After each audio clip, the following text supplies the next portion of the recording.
Hello, welcome everybody to today's webinar. I'm Tracy Cooper. I'm a member of the board of Save Venice, as well as both the projects and educational resources committees. And most importantly for today, I am the director of the research track of our Women Artists of Venice, fondly known as WAVE project.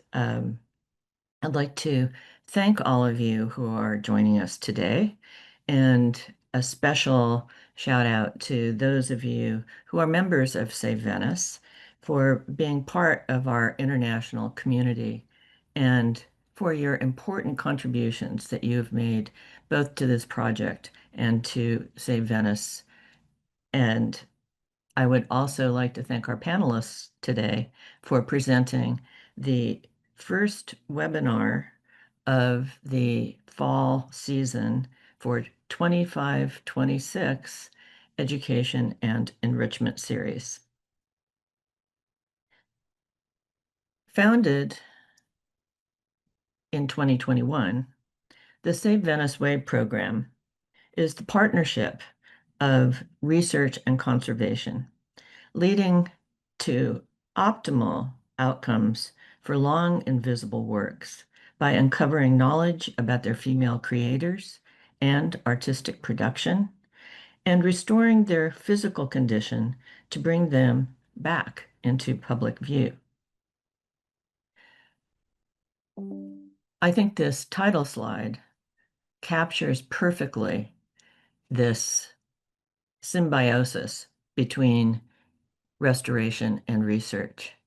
And even further, it symbolically has the hands of Giovanna Garzoni's St. Andrew clasping the cross while being carefully gestured through the cleaning process being undertaken by Save Venice's uh, talented restorers.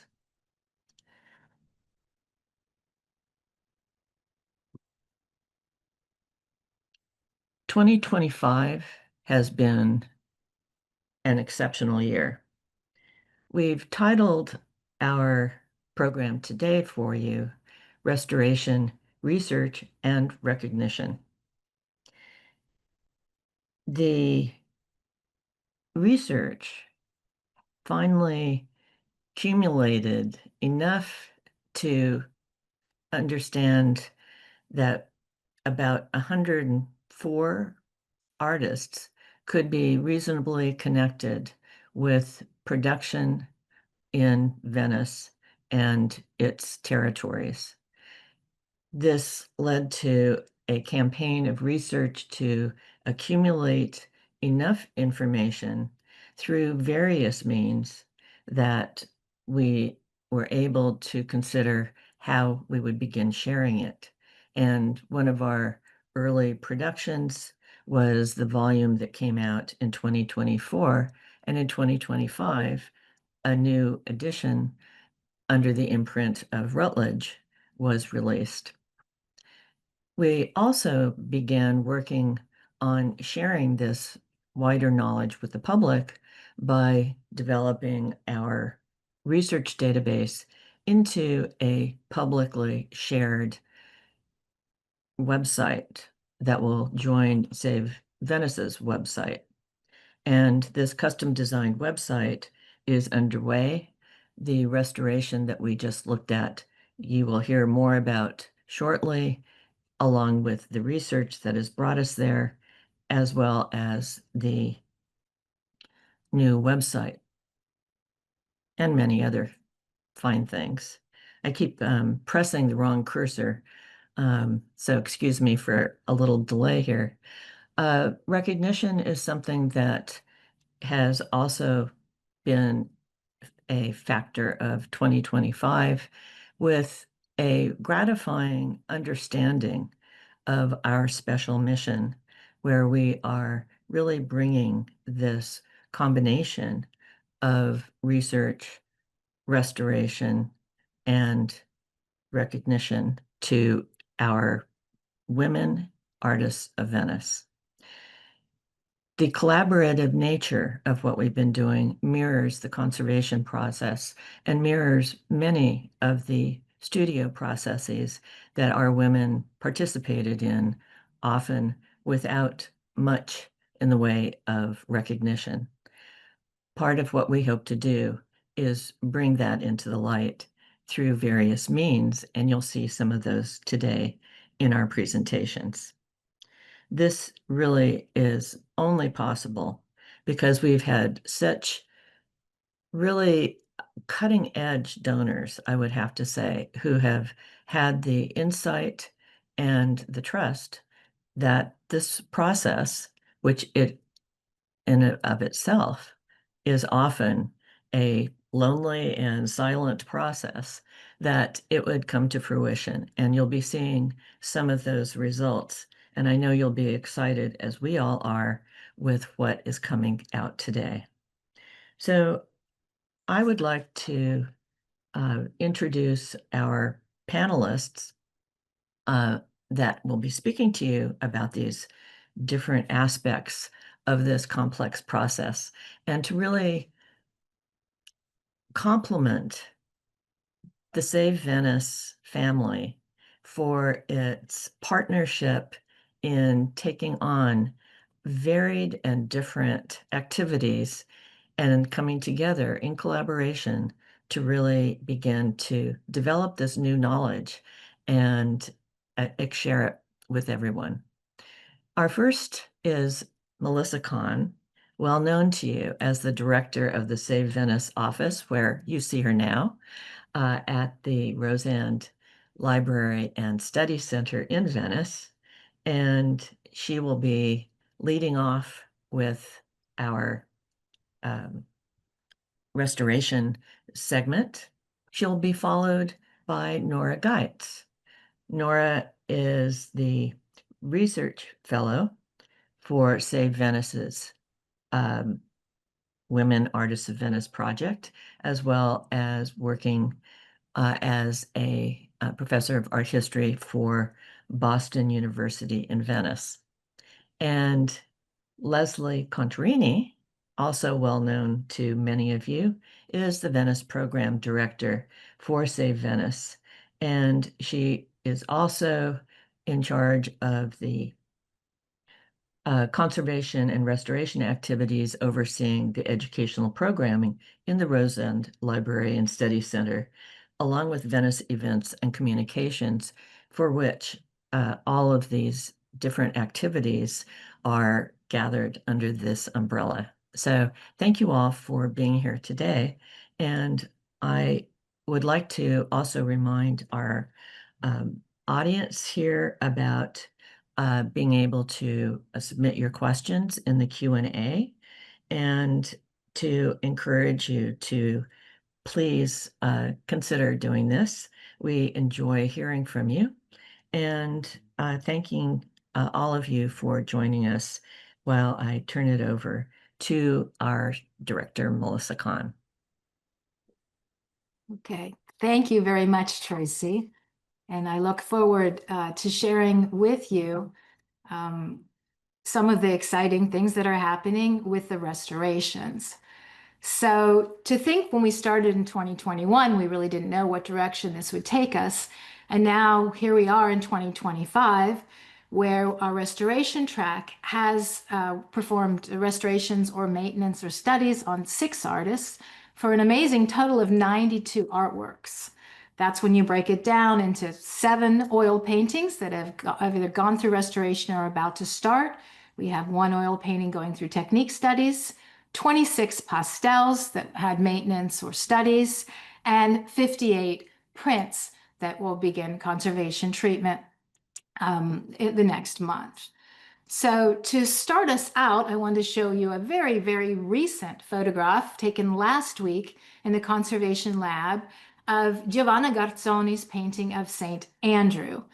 This painting is now in storage at the Accademia Galleries in Venice, but originally came from the Ospedale Incurabile, the complex on the Zattere in Venice, where there was once a church, since torn down, of the Santissimo Salvatore. where there were 12 paintings of apostles created by a series of Venetian artists. And Palma Giovani, Domenico Tintoretto, Vicentino, and also very, very young Giovanna Garzone, who would have been, we think, 16 if we're sure about her birth date in 1600. So when you think of this young woman being really on the front line with other artists of her same period, you can see on this slide I have the self-portrait of Giovanna, which she painted at about the same time when she also did the St. Andrew piece. You can see then in the next slide, the painting in the center, you see it's been restored. The amazing difference between the previous unrestored section where you see that it's very dark varnish and hard to read. Giovanna is a very interesting personality. She works in Venice as a young woman. She comes from a Venetian family, but born outside of Venice in the Marche. She comes to Venice at a young age, immediately seems to work with Palma Giovani, and gets very important commissions. She, in this particular painting, it's one of her major first public commissions. When we did studies on it, there's no apparent underdrawing. So it looks as if she used her brush to outline and then paints directly on the canvas from what we can see. Also very curious about this painting is the signature that I have though on the left side, Giovanna Garzone, which we had doubts during our conservation if this was actually authentic or not. None of our investigations led us to believe that it's not authentic, and Giovanna has been known to frequently sign her artworks. So Giovanna stays in Venice until 1630 when she moves on, but she did have a bit of a difficult time in her early 20s. She married a Venetian artist. That marriage was annulled, and then she continues her career and moves on elsewhere. What's interesting about Giovanna is the way her career does change. I wanted to share with you a few works she did while she was still living in Venice. She's also a calligrapher and she does miniatures. But as she moves on in her career, what she's best known for in other parts of Italy are the amazing still lifes that she created. So for us, it's very exciting to have this Giovanna Garzone painting recently restored, just to show what her career was like when she was in Venice.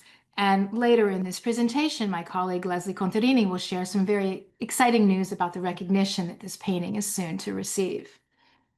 Another project we're working on, which should begin in mid-November, are a series of engravings by a nun, Sister Isabella Piccini.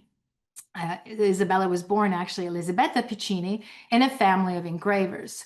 So she worked in her father's workshop and then he died and she took over and then entered the convent when she was in her early 20s. And this choice is uncertain as to why. Maybe in some ways she was able to better continue her artistic career while in the convent of Santa Croce, where she worked and had a very prominent position of leadership in the convent as well. Her work is in over 230 books and quite well known with her collaborations with other Venetian artists. So these, here I'm showing you a selection of the prints prior to conservation treatment. And when these are completed, there certainly will be much more legible and better condition.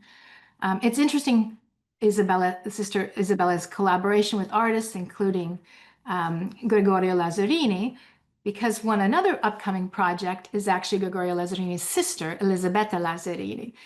This is an example of the importance of the WAVE project because we also need to do studies to further understand the artist's technique to help us to then differentiate from Elisabetta, in this case, Elisabetta Lazzarini, and her brother Gregorio, because often paintings that are confused as whether Gregorio painted them or Elisabetta. And we want to further define Elisabetta's career in Venice. So we're hoping through this one work, which I wanted to show you what it looks like in the sacristy of the Church of San Pantalone. So sort of an out-of-the-way location with the crumbling walls. And then you can see also the signature of Elisabetta. This is another piece which she's proudly signed. And we're hoping from this studies that will take place, the infrared and looking at the underdrawings, that we'll be able to more clearly compare that with her technique in other paintings and help enlarge the studies that she has. And we're on the verge of many projects about to start, and this is maybe one of the the major ones with the Accademia galleries. This project is the Rosalba Carriera. It was really the most famous of all the women artists and possibly the most prominent 18th century Venetian artist, period. She's famous for her miniatures, worked all over Europe, and her pastels are in collections all over the world.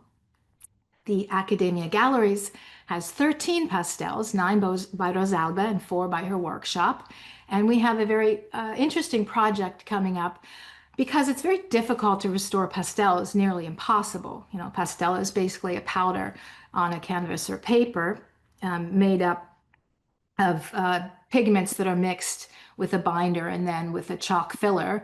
And you end up with these type of they're handmade sticks of pastel or actually commercial that Rosalba would have used. And pastels suffer greatly from tears, from mold, and from oxidation of the paper.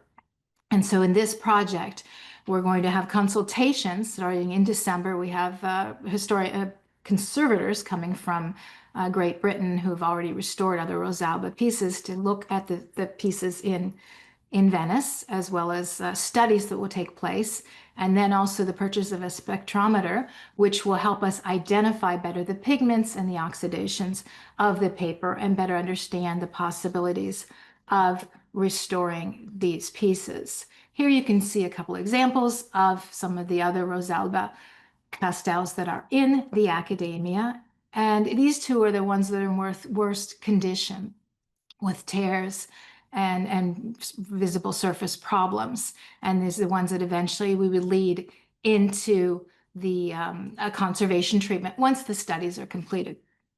And so this is something that really is essential to understand pastel restoration. We had a similar situation in 2022 with the collection of pastels in Carrezzonico.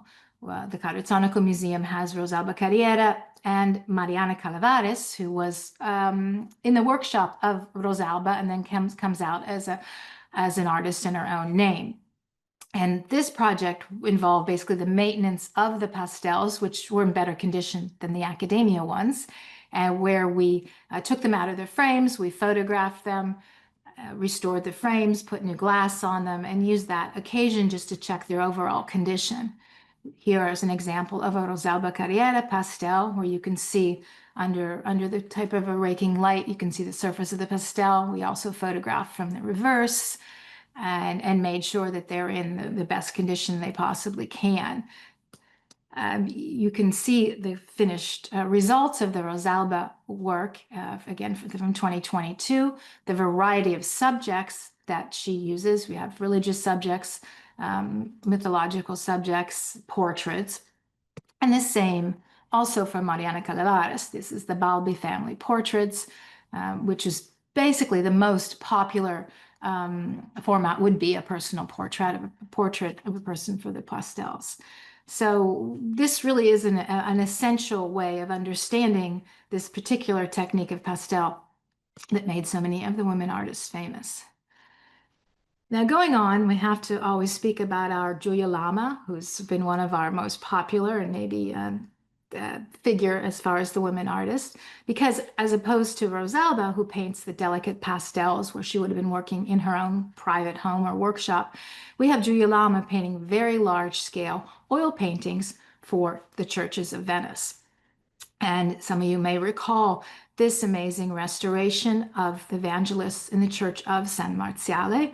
And you can see just how dynamic and important these paintings have proven to be. Here we have the other two of the Evangelists. And this is something that Nora Gietz will talk a little bit more about in the next section, about learning more about Giulia Lama and the dating and the history of these paintings. Another Giulia Lama painting that we have to mention was our painting that comes from the Church of Santa Maria Assunta in Malamocco, which is a little village on the island of the Lido. And this painting has been greatly debated about the subject. Is it a Virgin in prayer? Is it the Assumption of the Virgin?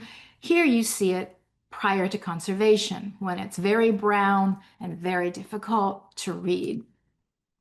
We did a lot of studies On this painting, you can see on the left, we have when we first started taking off the discolored varnish, and you start to see the beautiful flesh tones and the true colors that Giulia Lama was using. And on the right, I'm showing you an X-ray. And what we find so interesting about this, as you can see through the X-ray looking underneath the paint level, that Giulia Lama changed the position of the head of this figure, the Virgin Mary, we assume she is, as she's adjusting the composition as she's painting. This is very important because it shows that Giulia herself is creating the painting. She's doing her own composition. She's not copying from another drawing or somebody else, another version of a similar painting. She's actively involved in the composition, showing her in the front line as an artist of her own works. Now, this here you see the painting, a tremendous difference after conservation, where you understand the beautiful color palette that Giulia Lama uses and this sort of interesting composition as she's developing her style. We do have one more upcoming Giulia Lama painting. We're very happy to go back to working with Giulia. And this restoration should begin in the next few months. It's a painting that's now in the Church of Santa Maria Formosa. That's where it always was, in the Castello district. And the church was unfortunately bombed during the First World War. And the painting was damaged and taken down and then brought back out in the 70s and put up behind the high altar, sort of in a temporary position. And you can see on the painting the areas of sort of neutral areas of fill, where remnants of where the painting was damaged during the war. This conservation is really probably guaranteed to have spectacular results. And we're really hoping to learn more about the painting and see if this is possibly Giulia's masterpiece. So that basically concludes the section on the restoration. And I'd like to turn things over to Nora, who will talk really more about Giulia Lama and some of the research that she's been doing to understand more about the provenance and the commissions and anything to do with Giulia Lama where there's very little known. So Nora, I'm happy to hand it over to you. Thank you very much, Melissa. Hello, everyone. As Melissa has already touched upon, what you've seen so far is just a variety of different media that these women artists worked in, but also she mentioned how Isabella Piccini and Giovanna Gazzoni probably collaborated, how obviously Rosalba Carriera, Mariana Calevaris collaborated. So one of the first things that I really want to draw your attention to is this idea of networks, which is something that I think is a very important undercurrent in this Women Artists of Venice program, how interconnected so many of these women, if they were contemporary, of course, were, even if this has not really been known thus far. And so when conducting this research, apart from having small indications from these potential networks, there's really two approaches that we can take. One is biographical research, so finding out as much as possible about these women, many of whom are very enigmatic. And the second one would be provenance research. To illustrate some of these findings, I will be talking briefly about Giulia Lama, who, as Melissa has mentioned, is really our poster child so far for the Women Artists of Venice program. And Leslie, after me, will talk a bit more about some of the great sort of outreach and promotion we've done as well so far on Giulia Lama. This is a very beautiful self-portrait that shows her when it's dated to 1725, so she was about 44 years old already. And we can see a very confident woman now staring right at the viewer, holding her paintbrush. She has a book, she has a compass. But not much is known about Giulia Lama, hasn't been known so far. And she's a very good example of how challenging it can be to look into these women. But thanks to research and also our restoration efforts, a figure is really emerging of a woman who was very impressive. She was very independent, and she was also very successful, both financially and professionally. So what we were able to find out so far for Giulia Lama, and what we are hoping still to find out, gives us hope for also other women artists of Venice. In terms of biography, we can look into women's just the basic data really of their persons. So their birth, their deaths, but also things like tax records and to find out how and where they lived, because obviously the sort of socioeconomic background and networks that a woman might have had can shed light also on her activity as an artist. Now, it was always known that Giulia Lama was born in Santa Maria Formosa. You see the square or the campo of Santa Maria Formosa here with the parish church at the end. This is a view, a veduta, a view painting of the square contemporary to Giulia. And I always like to think that maybe one of these figures that we see here is a family member or a neighbor of Giulia's, or maybe even Giulia herself. So her birth record, which you see here, unfortunately, this is what it looks like also in the archive, was first published by actually her, well, not her parish priest, but the parish priest of Santa Maria Formosa in the 1970s, Gino Bortolan. And you can see here that it's the 6th of October, but she was born on the 1st of October. The very first name, Giulia, and then et and Elisabetta Figlia Agostino, and then the first word in the second row is pictor. So we have the fact that her father was an artist or a painter himself already here. And then again, also Niccolo Cassana, which sort of in the middle you can see relatively well, was her godfather. And he was a painter and a colleague of her father's again. So we see this idea of artistic networks. The other record that was published in the 1970s is this one of her death. Just 6 days after her 66th birthday. You can see her date and the fact that she was the daughter of Agostino. We also realize that she has never married. She died of a horrible fever that then degenerates in convulsions and a rash on her skin. So some interesting information, also medical information, and the name of the doctor, Medico Bosello, who attested her death. This is the neighborhood of Santa Maria Formosa. You see the square with the church just at the bottom. And then if you go opposite the church, kind of at the center, perpendicularly, there's a very long street, or calle as we call them in Venice, the Calle Lunga di Santa Maria Formosa. And Giulia Lama was always rumored to have lived somewhere along here.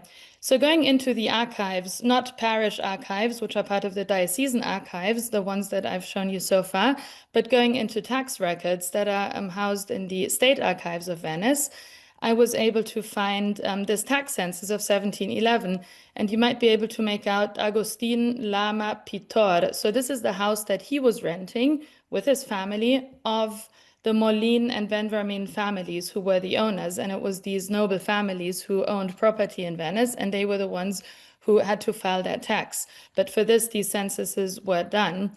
Now, moving on to the next tax census in 1740, you can see the same people are renting their house. You can see the owners on the right, but to somebody who is now Signora Giulia Lama. So she was the head of her household, which was very fascinating to have the confirmation of. But then going through these families' records and various other later documentation of the Venetian kind of urban fabric, which on the left you can see an excerpt from the Napoleonic census that was done. We were able to narrow down the fact that Giulia Lama lived at the very end of the Calle Lunga, Santa Maria Formosa. So you see in the center now, well, you see it hasn't really changed since the Napoleonic times. The bridge that goes off north would lead straight to Santi Giovanni e Paolo, which is where the hospital is nowadays and where Giulia Lama was also buried. And so it's in this complex where she lived. You can see a view from the canal on the picture on your right. And I think my hunch, unfortunately, it's very difficult to narrow it down even further, but I'm still confident that maybe one day I will, is that she lived towards the canal, which obviously would have been very useful for transporting pictures and such things. And there was a mention of a small square, which I think, if you look at the center, was the one sort of to the north here towards the canal. A different type of tax census was about, this is less about the owners, but about the people living in buildings, and it was about public lighting. And this is in 1745, so just 2 years before her death, Giulia Lama is living with a sister, Giulia Lama con una sorella. 5 years later, at the same records, it's Cecilia Lama, and she's vecchia, she's old, she lives alone, and she's subletting rooms, which is very interesting because while her sister was still alive, she was not subletting rooms. So this shows us that Giulia Lama must have been able to support her sisters and that they must have lived quite well, not having to sublet any rooms while she was still alive. And then actually after her sister's death, and this has been also published in the past, but what I found really interesting is you see the number 63, and these were 63 paintings that the family owned, and they are grandi e piccoli, so large and small, and they each have their necessary frame, the soase in Venetian. So they were living in a place that was large enough for them to also house all these pictures. And of course, we know that painters often collected each other's works. Now, Giulia Lama was managed to live her entire life in the same house, take over the household from her father, take care of her sisters, and probably continue her father's business in some ways. I also, and a lot of this is published in the article in Artibus in Historia last year about her biography, found out that the house actually was rented before by the father-in-law of Agostino Litterini, so the father of Caterina Litterini, who is one of our wave artists, and we get back to this idea of networks. Going into provenance research, of course, it's the idea, it would be the holy grail for any art historian always to find the contract or to be able to trace a painting right to the moment it leaves an artist's studio. Now, this is not always possible, but with Giulia Lama, as Melissa said, we are very lucky because she is very unusual as a woman because she was commissioned large-scale canvas paintings by religious institutions all across the city of Venice. And so going into the archives of these institutions, even if they don't mention Giulia's name, even if we don't necessarily have a contract, it does enable us to look for, work being done in these churches that maybe lets us narrow down the chronology. Because another thing that's very enigmatic about Giulia Lama is the chronology of her work and whether she actually only started painting after her father's death when she would have already been in her 30s. So the project of the Church of San Marziale, where the evangelists are housed in these first two altars that you see here in the front, which are the central altars in the nave and probably the two most important altars in the church. You see to the left with the Tintoretto's altarpiece of Saint Martial in Glory, which was restored by Save Venice in 2018 for the 218 show and celebrations of Tintoretto's 500th anniversary. And above it, Giulia's St. Luke and St. John. And then opposite, the Virgin of Graces, which is a miraculous 13th century wooden statue that again was restored by Save Venice, and as well as the altar was a Save Venice restoration, and above it to the left St. Mark and to the right St. Matthew. Now it was always assumed that these were painted in the 1730s because a guidebook mentions only two of these paintings, the ones above the Madonna and not the others. But actually going into the records, we found a confraternity was commissioning spandrels for a different altar, and they in 1725, so very much earlier than hitherto assumed. And these spandrels, which you can see to the right here, used as a model the paintings above Saint Martial. So this led us to conclude that Giulia Lama was working on her own independently. She wasn't part necessarily of a workshop, and that she was commissioned with these four evangelists, and they were the models for the later prophets and church fathers in the spandrels on the other four altars.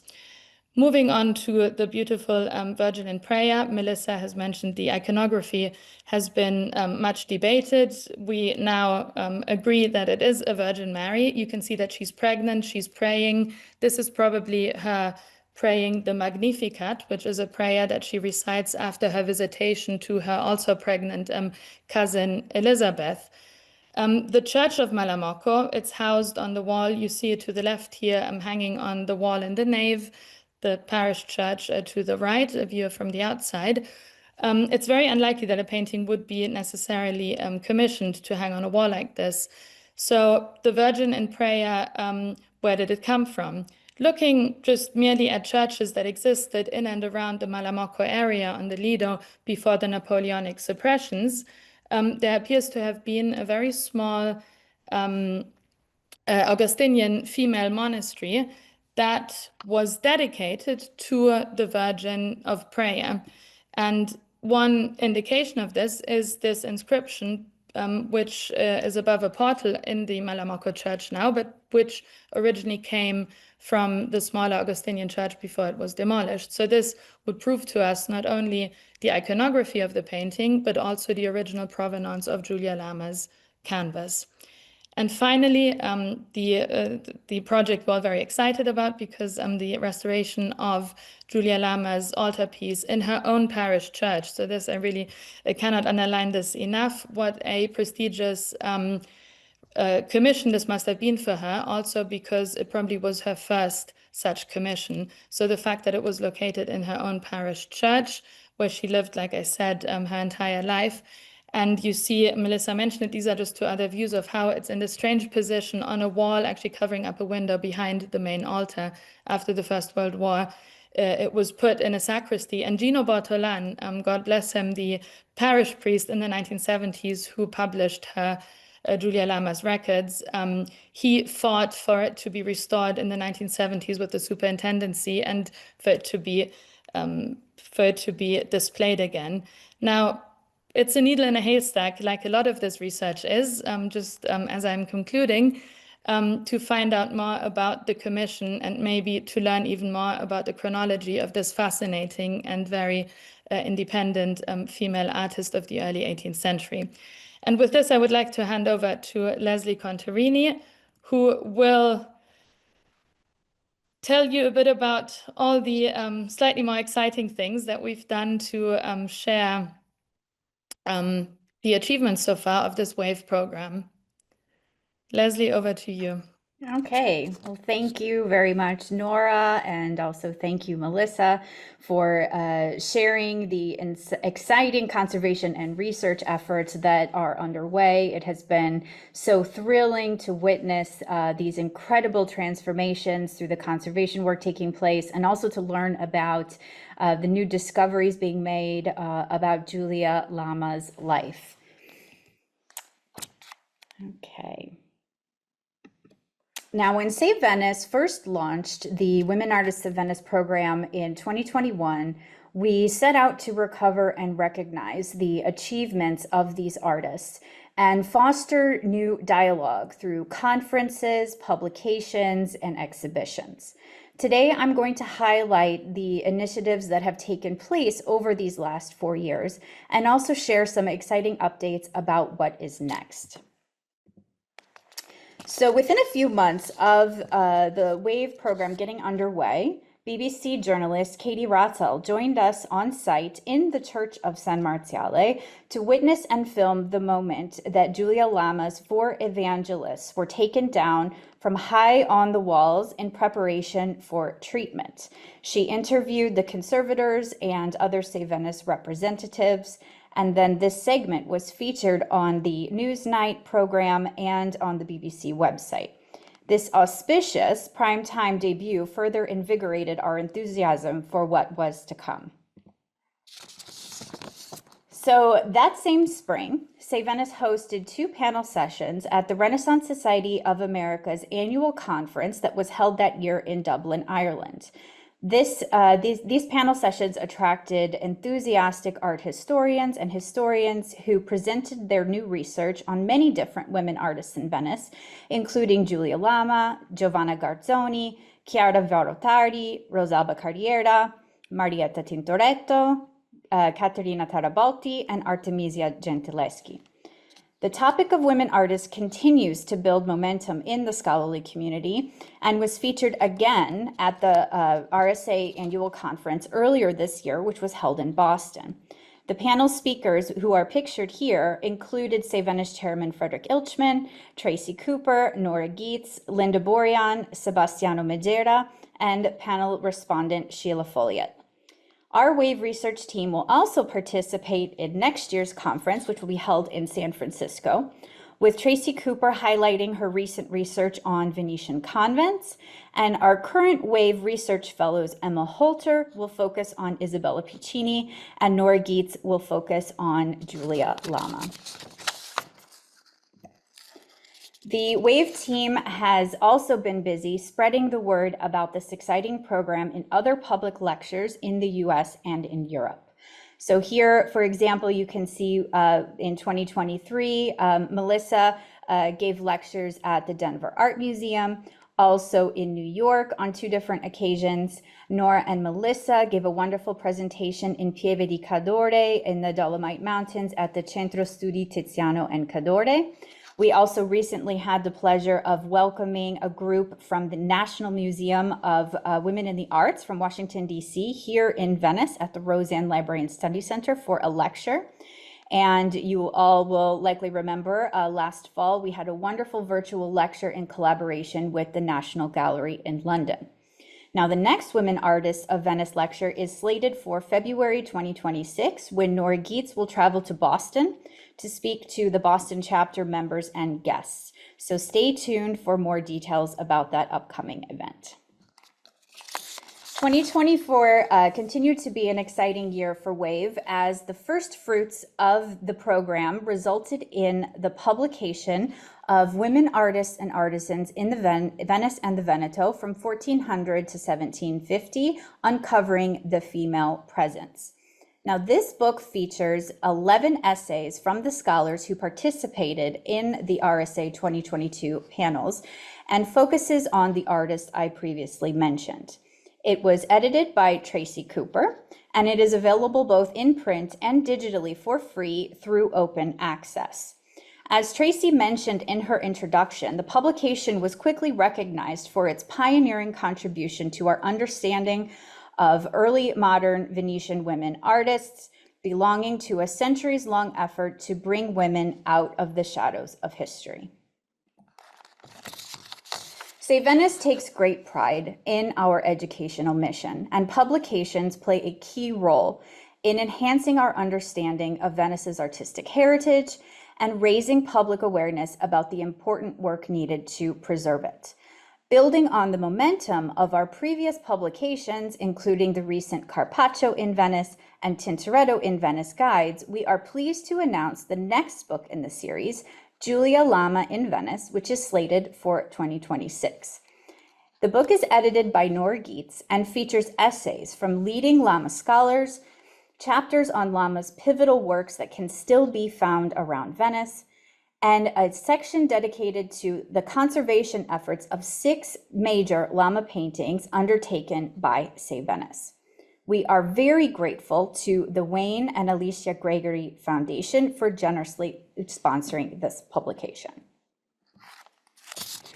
2024, again, was a banner year for the WAVE initiative with the milestone Eye to Eye with Giulia Lama exhibition that was held here in Venice.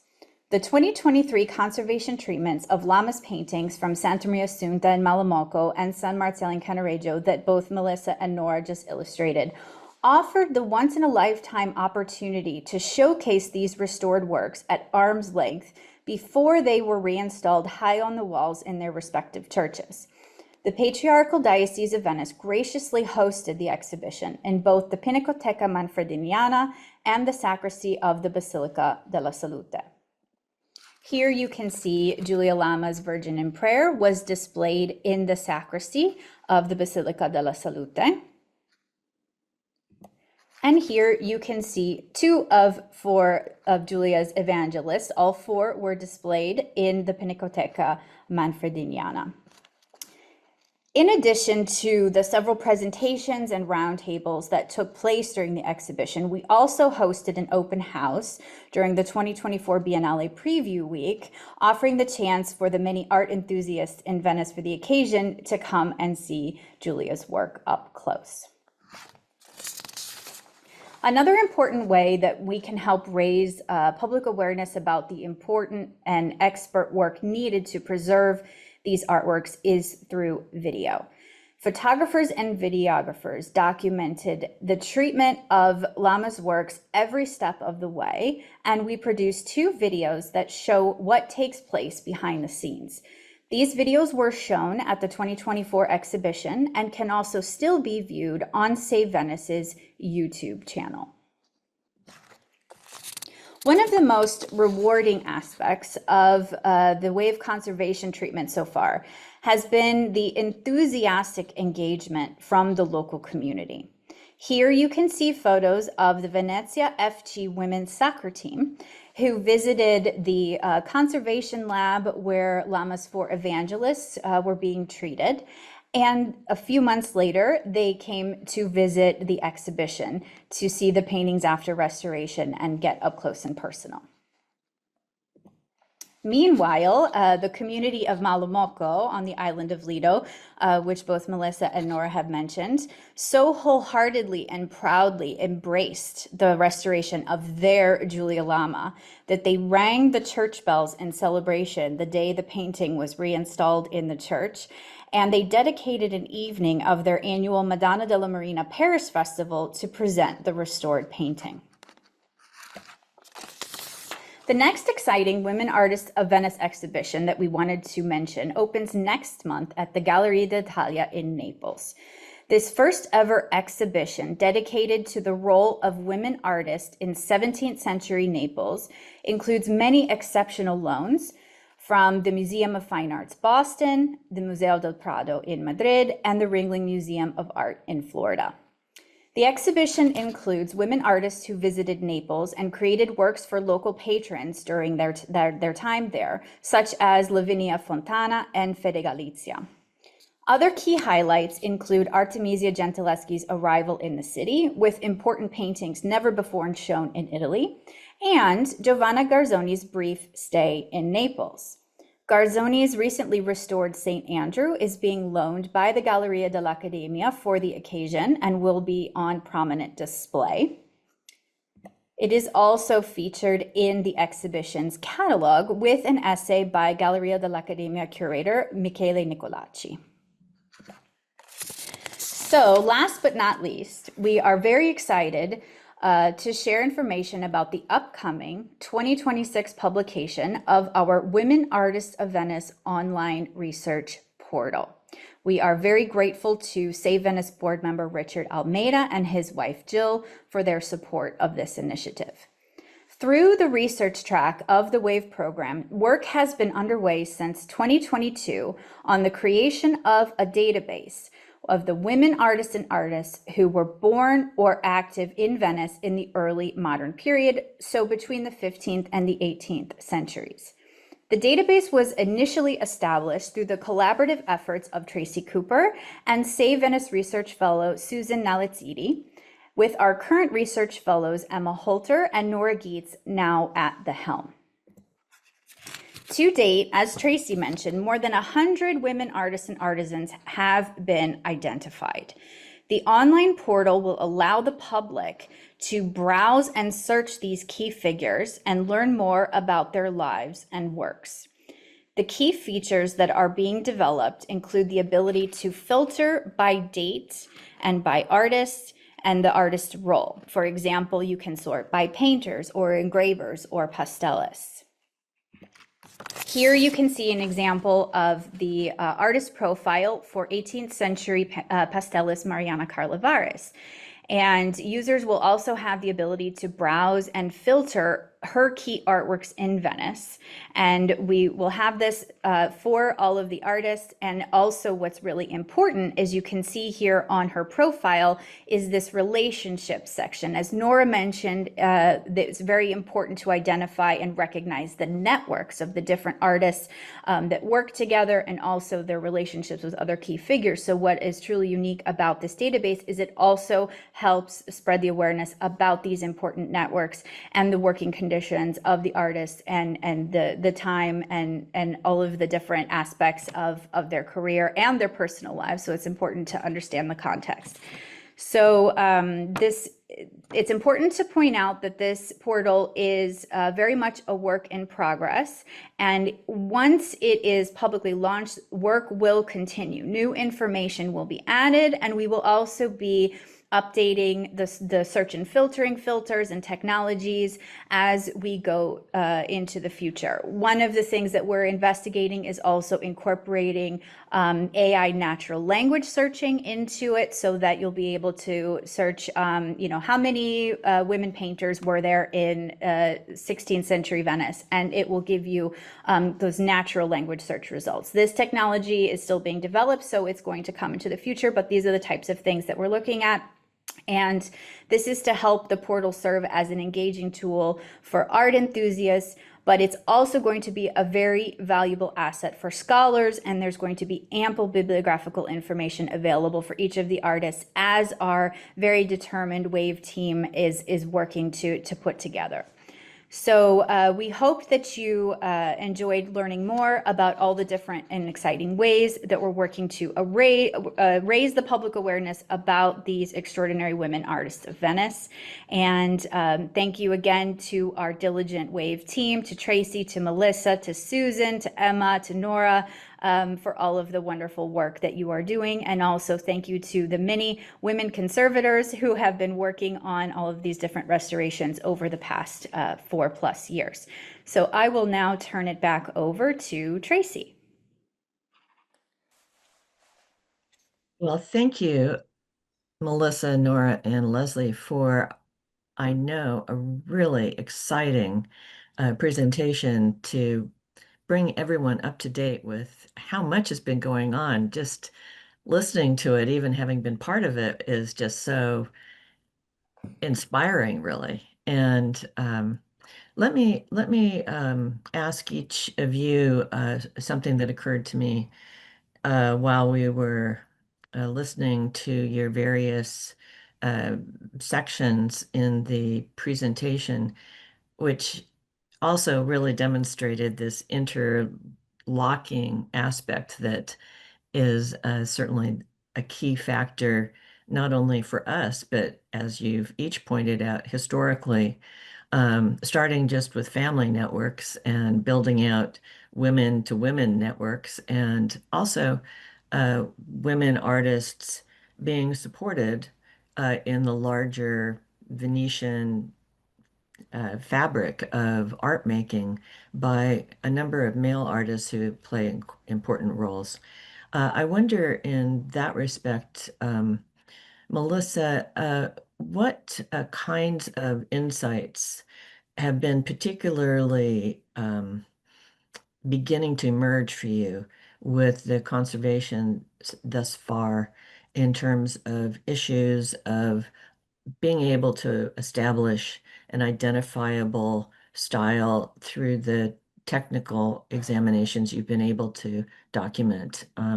In particular, now that you've had multiple opportunities for looking at works, what kind of consistency are you seeing? What kind of, are there things that you're beginning to see that really set some of these processes apart, given also that you're working with such a wide variety of media, something we've been complimented on as not just, going for the big, splashy, hard to not get excited about Julia Lamas, to, smaller, quieter works, which are often difficult for people to see because they're works on paper. But you've brought them to the light. So really, we're proving that conservation treatment is essential, because so many paintings that were relegated to storage or really overlooked after true conservation treatment prove that they're much better quality. That's certainly the case with the Giovanna Garzoni painting that I think thanks to our conservation treatments, and it was asked for the loan in this major exhibition in Naples. Studies also help us to understand more of the technique so that we can match that to other paintings to understand, for example, when we do our Lazzarini studies to see if we can identify how she worked in other paintings. Okay. The question seems to me to really your response as well, to dovetail with Nora and your, I think, emphasis on some of these art historical problems, which are multiplied in the case of women artists. And one of the key things that we found was to find women artists. Often one had to trace their connections through the males that were documented. As you point out with Agostino Lama, he's pretty elusive himself, so that's at least a confirmation of him being a painter. Am I not correct? No paintings by Agostino have been identified. No, we Yeah. haven't, we're unable to identify any in existence, but maybe one day we will. Yeah. One thing where he is a bit more prominent is that he was active as an expert, an art expert, and so he cataloged some of the largest and most important private collections in Venice of some of these noble families, and from that we can kind of glean that he was very erudite and very kind of expert who really, so the way he wrote his inventories and his valuations of these collections that are very detailed and always have an attribution, always have identified the iconography, which not all of them did. And so also there, he worked with Agostino Litterini, he worked with Cassana, who was his daughter's godfather, whom I briefly mentioned. So this whole, and I think that's maybe not necessarily only the case for female artists. It helps us with our women artists, but I think, also trying to find out more about male artists often, going through networks and looking for these kinds of connections, I think is often a good way in. Yes, I think you're pointing to a really important aspect. This focus that we have on women artists is in large part because they have really been so invisible, and that's partly due to the entire Venetian social ethos. There's, increasing information as time goes on, but nevertheless, they were definitely suppressed as public presences. So finding them in these other ways is really productive and I think really exciting. But I also like the fact that you brought out the processes involved in doing this, which include this kind of examination through taking on research problems like provenance, biography, and so forth, and then going to the sources. It's so exciting. Absolutely.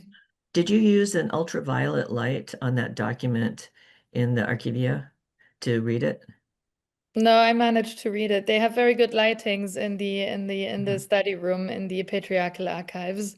I was thinking it could So, use conservation. well, yes, it's true.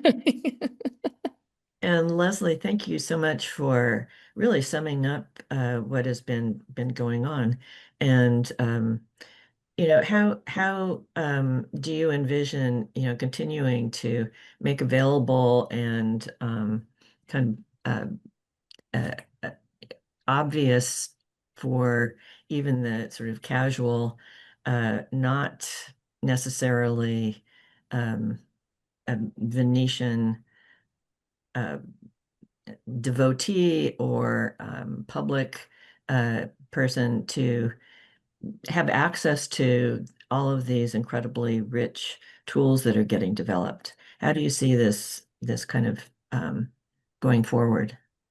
Well, definitely the launch of the online research portal, which will be accessible to everyone, will be an important step in allowing both, the general art enthusiast as well as scholars to peek behind the curtain and see all of the information that's being gathered. And we always love to share information about these artworks and these conservations in a way that's engaging to everyone, that's not too technical, or it's not too specialized, so that everyone can understand the universal language that Venice and her art are sending. Also, the story behind these women artists and the adversities that they faced in their own lives is also a universal message that everyone can really connect with. So we're going to continue to share their stories. We're going to continue to produce videos of these restoration projects as they go forward, share the wonderful photography. We have regular events here in the Rosand Library and Study Center in Venice that are open to everyone. And one of the unique things that we like to do here at our events is really have an open dialogue between conservators, art historians, and historians, not just after a project is finished, but also while a project is still underway. Traditionally, restorations are only presented at the end and saying this is what I did before, during, and after. But we also find that it's useful not only for public awareness, but also for the restorers themselves, that they share with the public the very questions that they are asking and the things they're trying to get to the bottom of while they're working. And so this has been a really effective tool in helping to share what's going on in this work with everyone. That's really wonderful. We have some great questions in the chat, and I want to at least get to a couple of them. Rachel King has asked a question about the circumstances of women artists, how they were trained. Was it difficult to get opportunities to be an artist? And I think that, with that specific interest in painting, and particularly if we're thinking of painting as the kind of thing that we see in public places, churches, and museums, or private palaces and so forth, for the most part, that was particularly difficult. There were painters that had more of a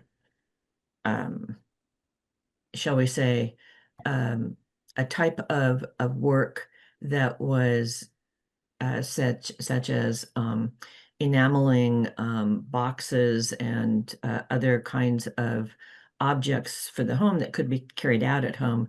And there's more evidence of that. Unfortunately, associating those objects with those individuals, we might have the name of such a painter from the guild, the Fralia of painters, but can't really say they didn't really sign their work much. That's the virtue of so many of these discoveries, such as the Garzone that you pointed out, a very important key issue, Melissa, with its being examined to determine whether that prominent signature of this very young artist who is painting in a very prominent circumstance for Palma Giovane, if that was actually real. I thought that was a fantastic investigation. And did you also find that with the Lazzarini as well?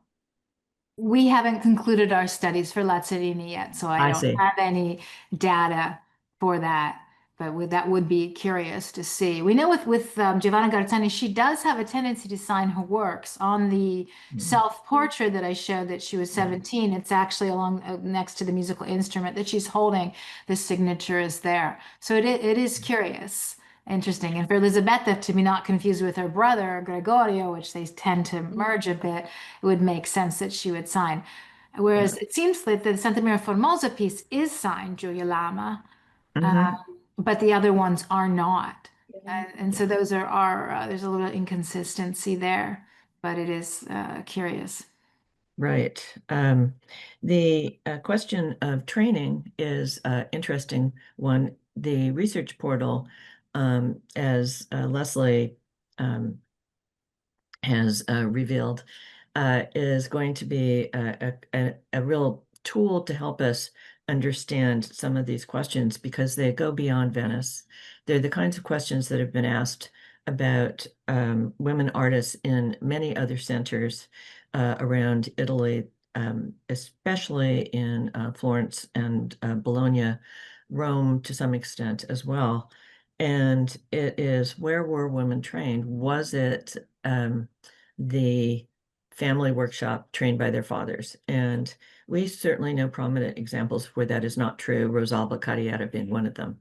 So the question arises, how then did she get her training? And those are exactly some of the things that we're trying to answer. I wonder if any of you want to speak up about the idea of trying to get answers for these kinds of questions about our women artists in Venice. I don't want to take all the No, no, questions. Maybe Nora, we're talking about training if that's your main yeah, issue. But yeah, there are connections, right, Nora? You're finding often that it is a father or a brother. There are exceptions. That's typical in the male world as well, that yeah, if if you're a talented artist and you have children who can paint, you're going to have them in the studio, male or female. It's just that the women tend to diverge if they get married. They most likely don't have time to continue their career. There are some situations where women did. So there are a lot of ways of how that ends up that doesn't change as much. Or joining the convent, which the sense that, strangely enough, that Sister Isabella had more time when she was in the convent to dedicate to her art and made money for the convent. Right. So there are various different kinds of circumstances, the difficulty being identifying and getting information about that. So that's what we've been doing. And let's see, we have time for another question.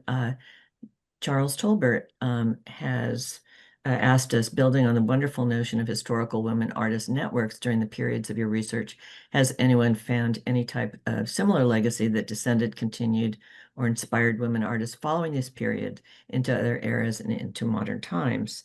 We cut off with the Republic, fall of the Republic in 1797, partly because the circumstances change. The academia is established and we begin to have more information.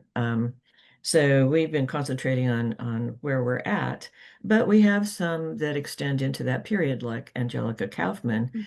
And we also have an expert here, Nora, who works on exactly that period and the subsequent periods following. So Nora, what do you think about starting a second phase? well, I think why not? If we, I mean, especially with the, like you mentioned, with the founding of the academia, you see women from other parts of Italy and even Europe who come and study painting in Venice, and then that continues in the 19th century. And then especially obviously with the Biennale at the end of the 19th century, Venice really becomes, as it still is now, a hub for contemporary art, and many women are part of that.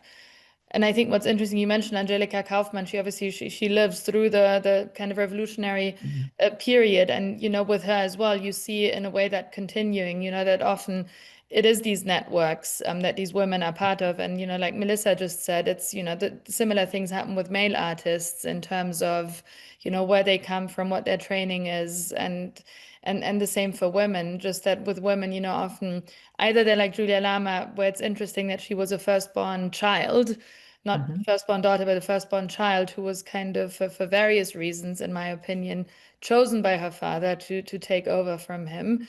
Or it's people like the Lazzarini who worked with her brother, Giovanna Gazzoni, who marries an artist, but then the wedding is annulled. But then, she has her father and her brother, and, people working with Angelika Kaufmann, obviously her husband, Sartori, her husband.